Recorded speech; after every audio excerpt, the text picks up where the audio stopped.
Important GST की development आई है, उस पर हम नज़र डाल देते हैं। आज से जीएसटी पर ग्रुप ऑफ मिनिस्टर्स के 2 दिनों की बैठक शुरू होगी।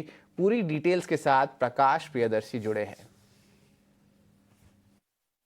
देखिए, आज जीओएम की 2 बैठकें हैं। जो पहली बैठक है वो सेस के ऊपर जिस जीओएम का गठन हुआ है उसकी बैठक है, और जो दूसरी बैठक है वो है इंश्योरेंस प्रीमियम के ऊपर जिस जीएसटी जीओएम का गठन हुआ है। तो ये 2 बैठकें हैं, उसको वित्त मंत्री भी संबोधित करेंगी, और सेंट्रल गवर्नमेंट की क्या राय है जीएसटी रिफॉर्म्स के मसले पर, वो जीएसटी जीओएम के सामने गवर्नमेंट का पक्ष रखेंगी।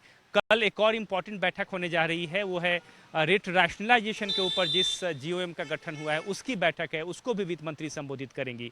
ये काफ़ी इंपॉर्टेंट डेवलपमेंट है, इस बात को ध्यान में रखते हुए कि आमतौर पर वित्त मंत्री जीएसटी से संबंधित जो जीओएम है उसको एड्रेस नहीं करती हैं, लेकिन इस बार सेंट्रल गवर्नमेंट का जो पक्ष है वो रखने के लिए इस तीनों ही जीओएम को संबोधित करेंगी। आमतौर पे इन तमाम जीओएम में सेंट्रल गवर्नमेंट का रिप्रेजेंटेशन नहीं है, लेकिन सेंट्रल गवर्नमेंट ने अपनी तरफ से एक प्रस्ताव तैयार किया है जिसमें 2 रेट जीएसटी स्ट्रक्चर की सिफारिश की है। प्रधानमंत्री ने लाल किले की प्राचीर से इस बात के संकेत पहले ही दे दिए हैं कि next set of GST reforms किस तरह के हो सकते हैं। उसके बाद एक कॉम्प्रिहेंसिव प्रस्ताव तैयार किया गया है जिसमें जो सिफारिश की गई है 2 रेट स्ट्रक्चर की, वो एसेंशियली 5% और 18% के स्लैब को ही रखने की बात की गई है। एक कॉम्प्रिहेंसिव सिफारिश जीएसटी जीओएम और राज्यों से की गई है। उसके पीछे की सरकार की क्या दलील है, क्या राय है, उसके पीछे का क्या लॉजिक है, उसको एक्सप्लेन करने के लिए वित्त मंत्री जीएसटी जीओएम को एड्रेस करेंगी, अपनी बात रखेंगी, और उसके बाद जीओएम के जो मेंबर्स हैं वो आपस में बैठक करेंगे। ये काफ़ी इंपॉर्टेंट डेवलपमेंट है। जैसा कि आपको पता है कि सरकार ने अपने इंटेंशन साफ जाहिर किए हैं कि दरों में बड़े तौर पे कटौती की जा सकती है।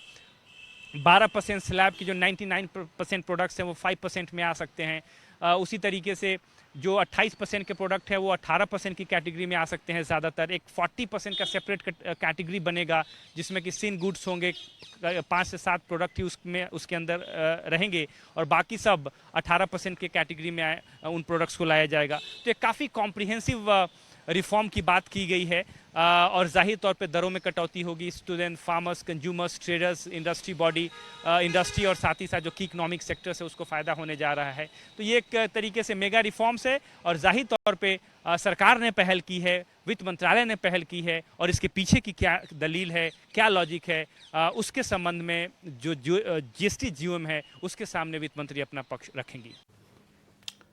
जी धन्यवाद प्रकाश। इम्पॉर्टेंट डेवलपमेंट आ रहा है, और देखिए बहुत सारे बिल्स जो है टेबल हो रहे हैं लोकसभा में, डेवलपमेंट्स आ रही है, मीटिंग्स हो रहे हैं जीएसटी मिनिस्ट्री पे।